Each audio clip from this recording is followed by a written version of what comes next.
Shalom. First and foremost, I want to give all praises, honor, and glory to Yahweh, Bahasham Yahushai, Bahasham Recha Kodesh.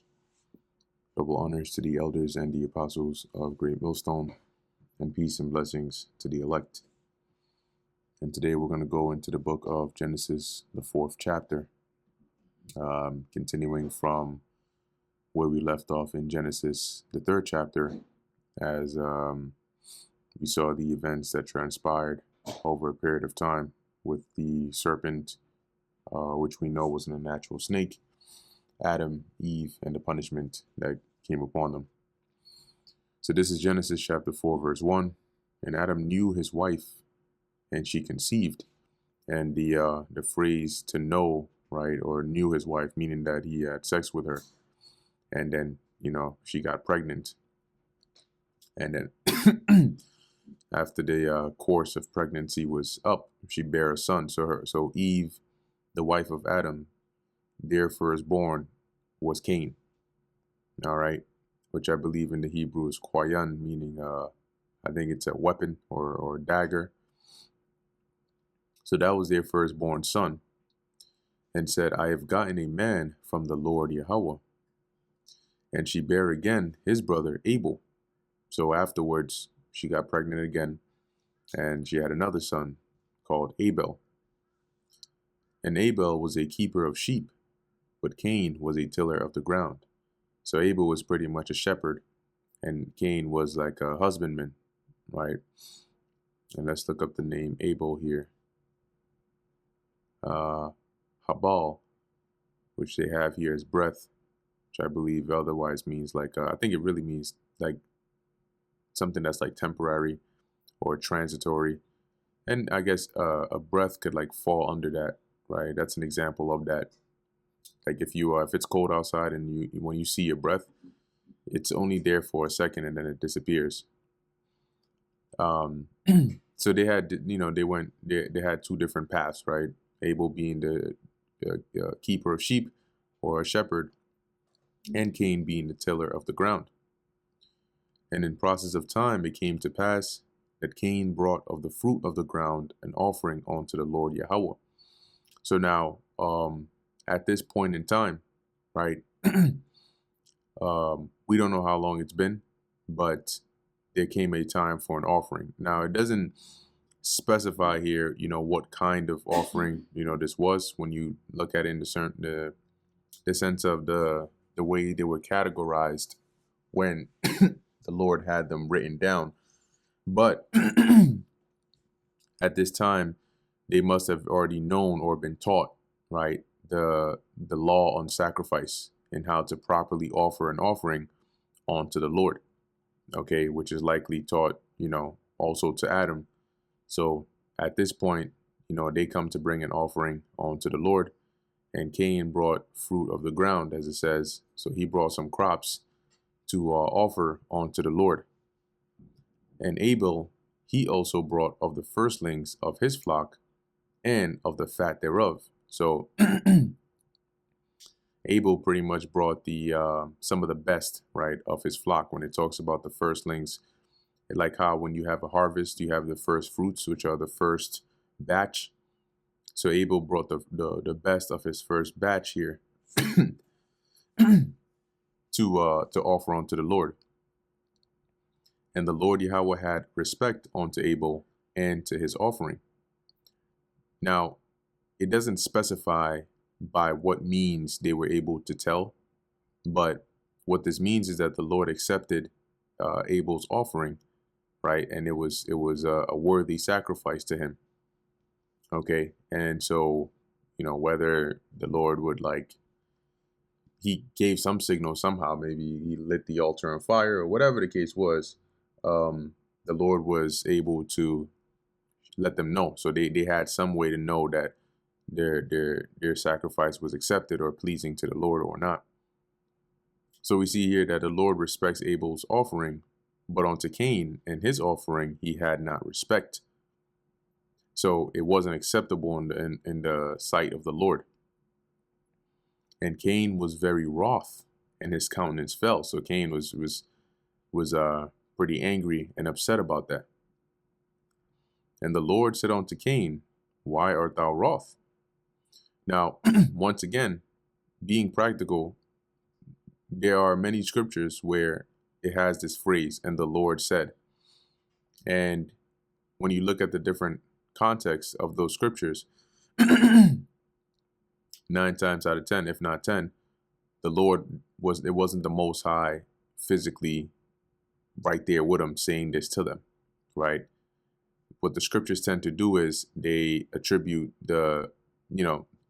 disregarding in some parts the person, the messenger here. They especially in the book of Genesis, they cut straight to the point and give you the overall message here, right? So these were the words of the Lord. This was the message the Lord wanted conveyed, but likely through a medium, which would be, a seer or a man of God or a messenger of God that he would send here to, so the Lord, seeing that Cain was very angry, sent this message on to him, you could say. And it says here, why art thou wroth? So why are you angry? And why is thy countenance fallen? And his countenance fallen, meaning he was like discouraged. He was dispirited. He was down, you could say. And because your countenance is your appearance, like usually your face. If thou doest well, shalt thou not be accepted? So if you do good, won't you be accepted if you do right? And if thou doest not well, sin lieth at the door. And unto thee shall be his desire, and thou shalt rule over him. So here, this was almost like an admonishing, right? Because the response the Lord gave Cain was that if you do good, you're going to be accepted. But if you don't do what's right, as it says, if thou doest not well, sin lieth at the door. And what does that mean? That means that it's waiting for you, right? It's you're going to encounter sin if you go down the path of doing wrong. Because just like when you order something, right, and it comes and they drop it at your door, one way or another, you're going to meet it when you open that door. If the cops are looking for you, what do they usually search for? Your address, right? If they can't find you, they come to your address, your last known address, and then they come to your doorstep. Why do they come to the doorstep? Because that signifies that they're seeking you, right? And they're looking for you, and you're going to encounter them because they're at your doorstep. Now, similarly, when you read in the book of Revelation, right? I'll get that real quick.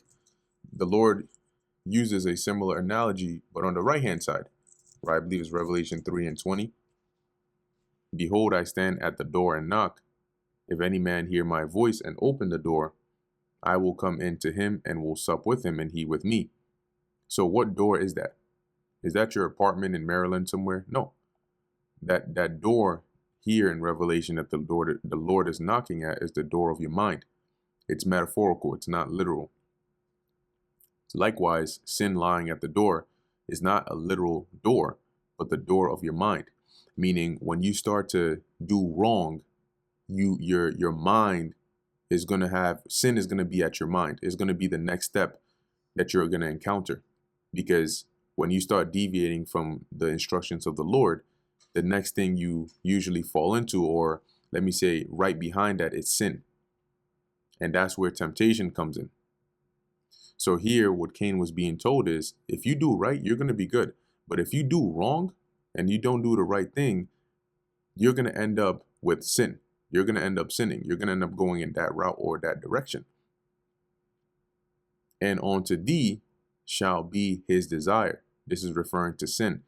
It's just using the pronoun of a he, meaning if you go in the wrong path, sin is going to lie at your door. Why? Because it's looking for you. And unto you shall be his desire, meaning it's going to desire you. All right. Just like wickedness desires the wicked. Sin desires sinners. Okay.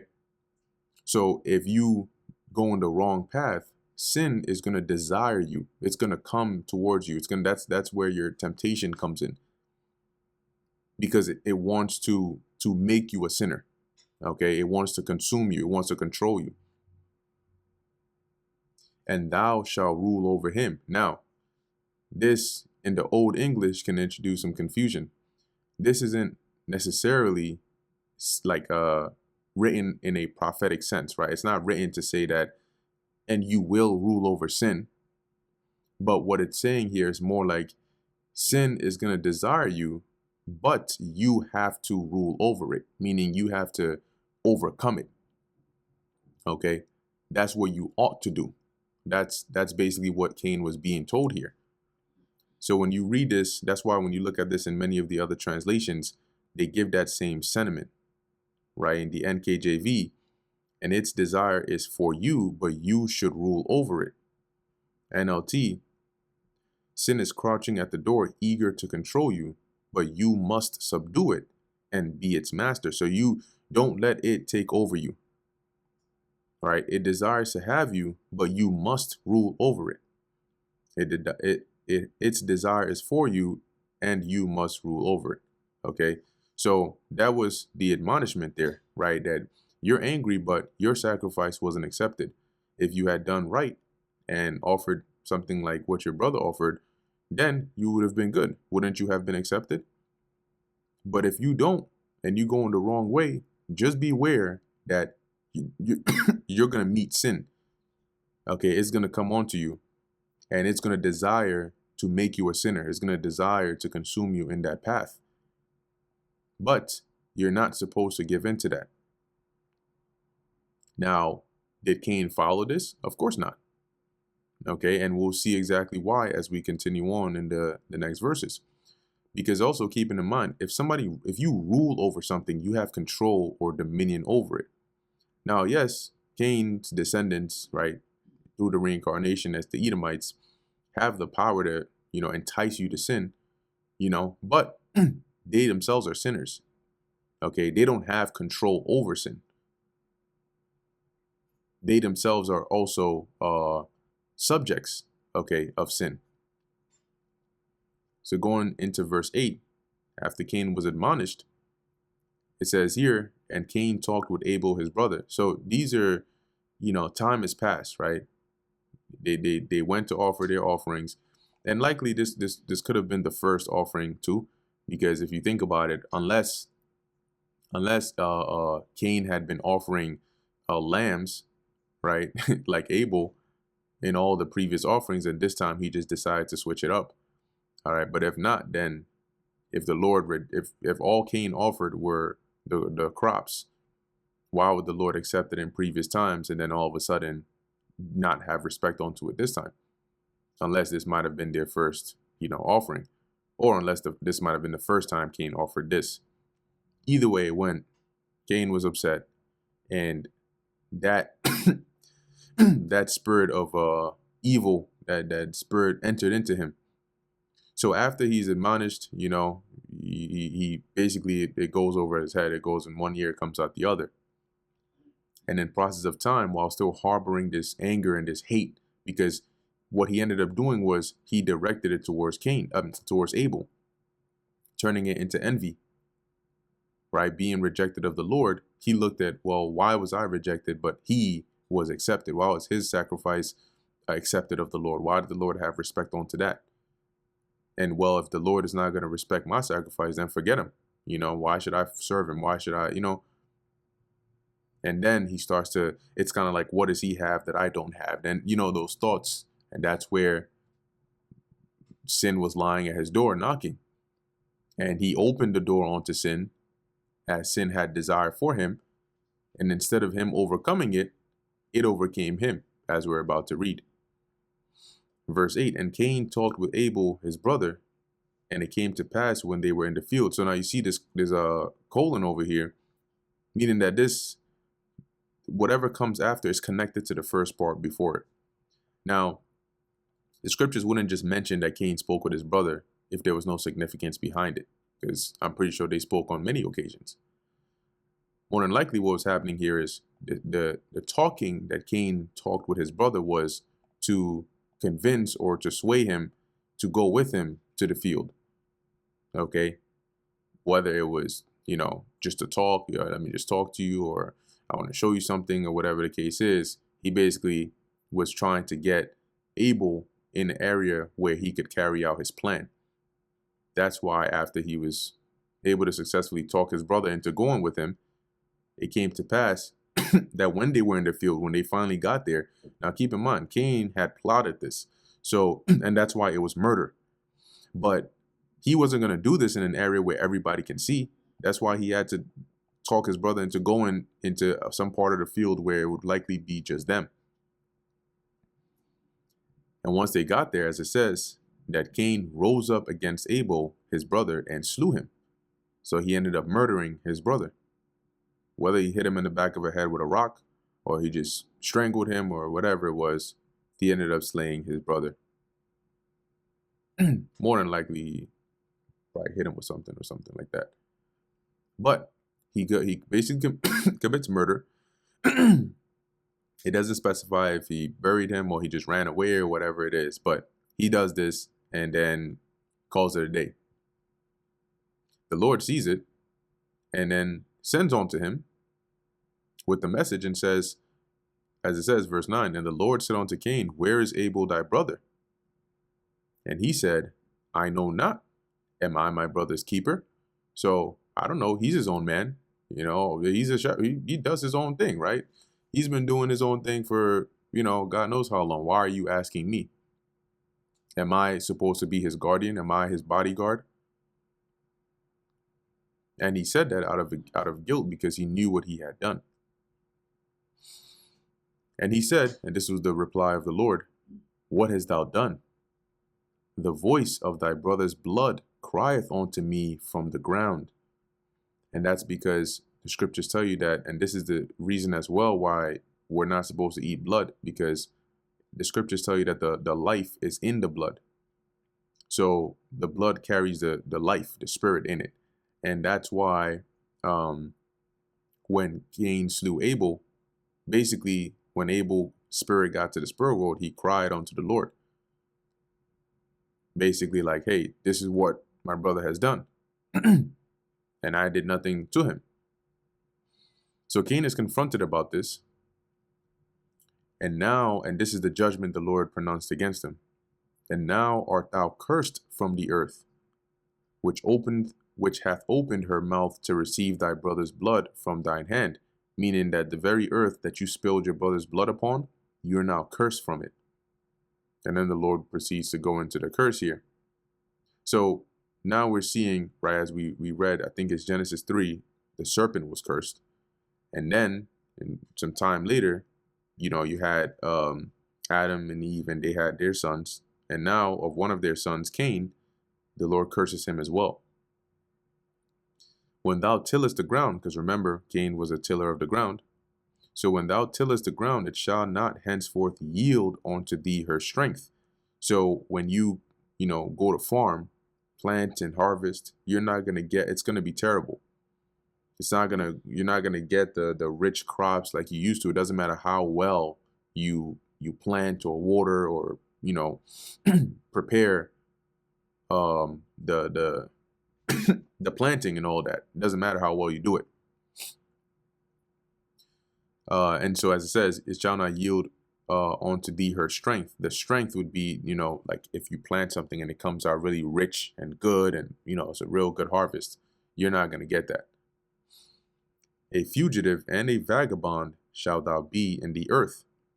And when you go into those words, now this was a curse that wasn't just upon Cain, the man, but upon those that would come forth of him. Just like the curse that the Lord put upon the children of Israel in the wilderness was not just upon them, but their descendants as well. So when we go into the word fugitive, let me see, is this it? No, why? To totter, to tremble, to wander, okay, i.e. a vagabond. So what does it say here?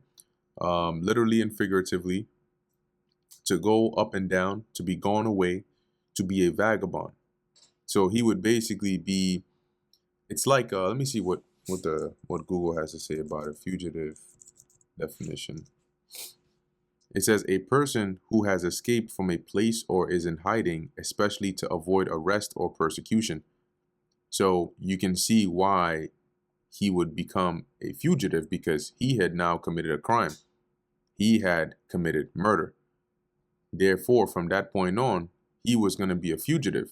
He had to be on the run. He had to wander. He had to leave. Okay. And that became something that dwelt with him and his later on descendants. As you see in the scriptures, right? It tells you, I believe in Habakkuk, that he keepeth not at home. They're pretty much everywhere on the planet. In history, they were driven from among men. It tells you that in the book of Job. And then they just went all around the world from one place to another, impersonating people, all right, feigning themselves to be the Greeks, then the Romans, the Etruscans, the Mycenaeans, the all throughout.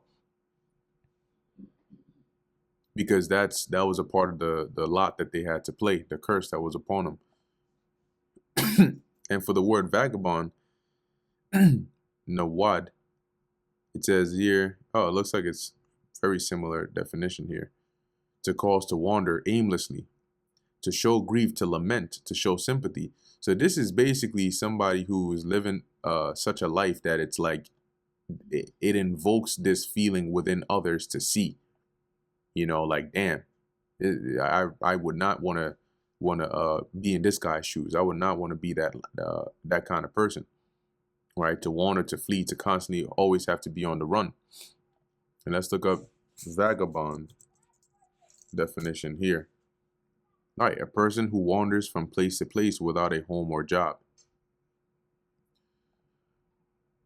So that was a part of the curse that was put upon Cain. Where we at? A fugitive and a vagabond shalt thou be in the earth. And Cain said unto the Lord, my punishment is greater than I can bear. I mean, this judge, he's complaining, right? The judgment is too much. The consequence of this action is too much. Behold, thou hast driven me this day from the face of the earth, meaning from this land, because what is the actual face of the earth, right? And you have like the face of the earth, meaning the entire planet, but that's not what it's referring to here. But technically, if you wanted to look at the face of the earth, you just look down at it. It'll look right back at you. Hey, what's up? Anyway, that's what he's referring to here, right? That he was being banished, right? Or driven out from that land. And from thy face shall I be hid. So if he was going to be hid from the face of the Lord, meaning the Lord wouldn't look upon him anymore. And that's why his descendants later on became bastards without the father. Okay, and it tells you that in the book of Hebrews that if you are without chastisement, then are ye bastards. And Esau, Edom, which is the Cain's descendants coming back, because remember, they died in the flood. So they came back reincarnated in the earth again through Noah. And eventually through Isaac and through Esau. Right, and we believe that through the Spirit that's the line that they came from again. And they had the same mark that we're going to read on down that was put upon Cain. Right, but they are not chastised. Right, I believe in the book of Psalms it mentions they are not in trouble as other men. They're not chastised, but it doesn't mean they won't be punished. Chastisement is to make you better. Okay, your parents chastise you because they want what's best for you. They want to correct you. If they don't chastise you, they're doing you more harm than they're doing you good. So that's why it mentions those that are not chastised are like bastards. And so Cain became a bastard because the Lord, as it says, he would be hid from the face of the Lord. The Lord wouldn't look upon him anymore. And I shall be a fugitive and a vagabond in the earth. I.e., he would have to be, like we just went into those words, like an excommunicated, right? A wanderer, one that is outcasted. And it shall come to pass that every one that findeth me shall slay me. So he feared here that because of what he has done, anybody that came across him and encountered him would want to kill him. And that this was going to be too much for him to to have to deal with and have to bear. That would also be one of the reasons why he would have to constantly go from place to place. And the Lord Yahweh said unto him, therefore whosoever, since you're complaining about this, whosoever slayeth Cain, vengeance shall be taken on him sevenfold, meaning 7 times more. Now, it didn't say here that nobody can slay Cain, but it says anybody who slays Cain, the revenge that will be had upon them would be 7 times more. And that was actually a spirit that the Lord put upon Cain and and his descendants. This is why, if you and we actually see this exemplified in Lamech, which was one of Cain's descendants, in the song that he sung to his wives. And what this means is, if you step on their shoe, they'll burn down your house. Okay, if you insult him and he's offended, he'll kill your whole family. If you bomb a couple of boats on his harbor, he'll drop an atomic bomb on you. 7 times more. That's the spirit that would be put upon him, and this would be somewhat of like a protection or a means of preservation, because then people would think twice before wanting to go and mess with Cain, because they know the vengeance that will come upon them would be sevenfold. And the Lord Yahweh set a mark upon Cain, lest any finding him should kill him. So in addition to the curse here, the Lord put a mark upon him that would be that indicator here. These are the people that's Cain and they're descendants of him. They're the ones that were cursed because of what they did. You watch out for them, right? Now, the mark here, we believe here that the mark that the Lord put upon Cain was leprosy, because at this time, everybody on the earth was brown skin, some shade of brown. And so in order to set Cain apart, so people would be able to recognize and know what he has done and who he is, as it says, lest any finding him should kill him, the Lord put a mark of leprosy upon him. So his skin, his pigment changed. And when you go into the word mark, it says here, a wath. It says a signal, a distinguishing mark. Okay. And this was to separate or have him stand out from everybody else. A sign. And when you look at the root word, right, it says here, probably from awath, H225, in the sense of appearing. So this mark would have to be something dealing with the appearance, because how else would people be able to tell and know, or how else would Cain be set aside? They can't see his mind. They can't see the curse the Lord put on him, because that's something that was told him. That's something that would take effect on him. But the Lord had to put a mark that was visible to be an indicator for others. All right. And that's why he was hit with that leprosy. And Cain went out from the presence of the Lord, i.e., he was banished. So this shows you that there were regions, right, in on the planet, and the region where Adam and Eve and basically the family of the sons of God and so on and so forth dwelt. Cain was kicked out from there. Now, yeah, Adam and Eve were, when you read in Genesis 3, they were kicked out, but from a certain part, meaning the Lord drove them away from having access to the region, the part where they dwelt, where the tree of life was. But they still dwelt in that region. And so here, Cain was completely ousted from there. And as it says, and dwelt, so he basically had to leave and dwelt in the land of Nod. When you go into the word Nod, it goes into a wandering. All right. And being a fugitive, what did he do? He had to go and basically wander off and find an area. He found a different land, which you had people there as well. Remember, Adam and Eve were not the only people on the planet Earth at this time. So he goes over there, goes and settles there, as it says, on the east of Eden. So more east from where he was originally dwelling. And Cain knew his wife. See, so there he had a wife. Now, where would he have gotten his wife from? This wife would not have been a daughter. Right now, at this point, we know that Adam and Eve only have Cain and Abel. Abel is dead now. So it's not like they had another child, which would have been a woman. So there had to be a woman somewhere else for Cain to have a wife and know her, meaning he laid with her, got her pregnant, and she conceived and bare Enoch.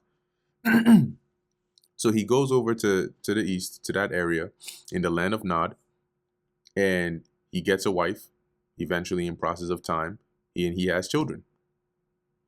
And as it says here, his firstborn son was Enoch, and afterwards Cain built a city and called the name of the city after the name of his son Enoch. And unto Enoch was born Irad, and Irad begat Mehujael, and Mehujael begat Methusael, and Methusael begat Lamech. Now there's some interesting names in here, right? If we look here at Irad, the meaning of his name, Irad, here says fleet. But I believe this is more so in like somebody who is like to flee, right? Rather than like a fleet of things or people. And when you look at the Strong's definition, it says here, right, a fugitive. So interestingly enough, that, you know, he was Cain was hit with this curse, and you can see how his descendants, that it's like nomen omen, right? It's in their names. So you have the name Irad, which here goes into fleet. And then it says here, and Irad begat Mehujael. That's also an interesting name there, right? Macha Yaal, or Wayaal. And it says here, what? Smitten by God, right? And you have here the word Macha, which is to wipe out, to blot out, to exterminate. And then you have Allah, Macha Ya'ala, smitten by God. So you have Irad, you have Mehujael, and then you have Mehujael begat Methusael, which here is Mathawa Sha'ala, who is of God. So definitely some interesting names here. Continuing on. And Lamech took unto him 2 wives. The name of one was Ada, and the name of the other Zillah. And Ada bare Jabal. He was the father of such as dwell in tents, and of such as have cattle, meaning, you know, he basically started that, I guess you could say, trend. Not that people weren't doing it before, but he sort of became chief in that, right? And those that after him that followed suit, which was like their specialty, let's put it that way. And this is kind of like nomadic kind of a vibration, right? Because they dwell in tents, because tents are easier to pack up and set up anywhere else. And when you have cattle, you do have to move, all right, from place to place to find good pasture for them. And his brother's name was Jubal. He was the father of all such as handle the harp and organ. So they were good or specialized in music, right? In some of these instruments here, specifically as it listed, the harp and organ. And Zillah also bare Tubal Cain, which in the Hebrew is Thawabal Kwayan. Now, when you actually go into the blue letter, they don't really give you the full correct meaning of it, but we know what Kwayan means, which is Cain, right? Which is like a weapon. But they do give you the Thawabal, which here says apparently from Yabal, compare Yabawa'al, which I believe this is the root word of the Thawabal. But when you look into it, you have here to bring, to carry, right? To bear along, to be born, something that is carried. And you'll see why his name has that. So it says here, and Zillah, she also bare Tubal Cain. So like carrying a weapon or weapon carrier, whatever you want to call it when you put those two together. An instructor of every artificer in brass and iron. So he specialized in the making of these tools, which weapons are also included in that, because they're also made of brass and iron. spears, and different tools. And the sister of Tubal-Cain was Naamah. And if we read this in another translation, in the NLT, right, I think it words it a bit clearer. Lamech's other wife, Zillah, gave birth to a son named Tubal-Cain. He became an expert in forging tools of bronze and iron. Tubal-Cain had a sister named Naamah. And Lamech said unto his wives. Now remember, going back to the what the Lord said in response to Cain saying that anybody who saw him would want to slay him, right, about the vengeance. Adah and Zillah, so these were the wives of Lamech, and he basically sings this song unto them. Hear my voice, ye wives of Lamech, hearken unto my speech, or song, poem, whatever. For I have slain a man to my wounding, meaning a man wounded him, and as a result, he killed him. And a young man to my hurt. He was hurt by a young man, and in result, he slew him. Now, it doesn't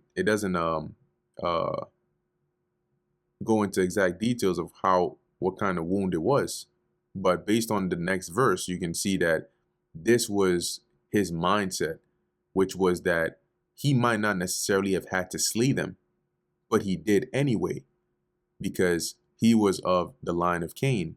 And so, as he goes on to say, if Cain shall be avenged sevenfold, truly Lamech 70 and sevenfold, right? So if Cain, which is their forefather, would be avenged if anybody tried to slay him 7 times more, then truly for Lamech, he's saying he would be avenged 70 times 7. That's why by being wounded, he slew him. Okay, and he was basically using this to exemplify that, or to, I guess you could call it boasting in the fact that he did that to them. And that's why I mentioned what I mentioned concerning that spirit the Lord put on them in that verse. And you can see the same characteristic and trait has stayed with their line all the way up until now, till today. All right, through them coming back as the Edomites. And Adam knew his wife again, and she bare a son. Now, they kind of show this in almost in a humorous way when you watch some movies, right? And you find a very sick and twisted villain, and it's like he's doing the most, literally. Like, he's basically doing, I don't even know how to describe it, trying to destroy the whole planet. And you find out the backstory and get to the core of it, and it turns out that when he was a kid, he wanted an autograph, and the person he looked up to didn't give him an autograph. And now the whole world has to die. You know? It says here, I was going to say something concerning, another example is Haman, right? What happened when he felt disrespected because Mordecai wouldn't give him reverence? At that point, he seeks to exterminate all the Jews. But that's like a combination of that plus, that enmity that was put between the seed of the serpent and that of the woman. Verse 25, and Adam knew his wife again, and she bare a son. So in process of time, Eve ended up bearing another son to Adam and called his name Seth, which I believe when you go into that word, here they have it as, is it compensation? Not son, Seth. Shath. Yeah, compensation or recompense. For she said, he hath appointed me another seed instead of Abel, like almost like she was compensated for losing her son Abel, whom Cain slew. See, so they knew word eventually, all right, they obviously found out what had happened, and that's why Cain had to be driven, had to basically be kicked out, and had to go and dwell in another land.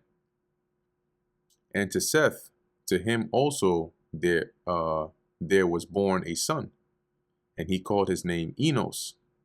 Then began men to call upon the name of the Lord Yahweh. Now, this doesn't mean that this was when men first started, because they knew the name of the Lord, okay? But it was now at this point that they started to let's just say wholly, worship the Lord, right, on a different level, right? So when it mentions, I think one of the translations uses Yeah, okay, NLT, right? When Seth grew up, he had a son named Enos. At that time, people first began to worship the Lord by name. Okay, so it's not that they didn't, because if they didn't know the name of the Lord, how are they going to then begin to worship him by name? Right?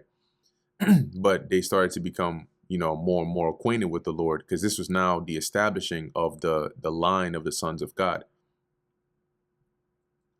And that brings us to the end of the book of Genesis, the 4th chapter. Lord willing, that was edifying to the elect. Closing, I want to give all praises, honor, and glory to Yahweh, Bahasham Yahweh Shai, Bahasham Recha Kodesh. And until next time, Shalom.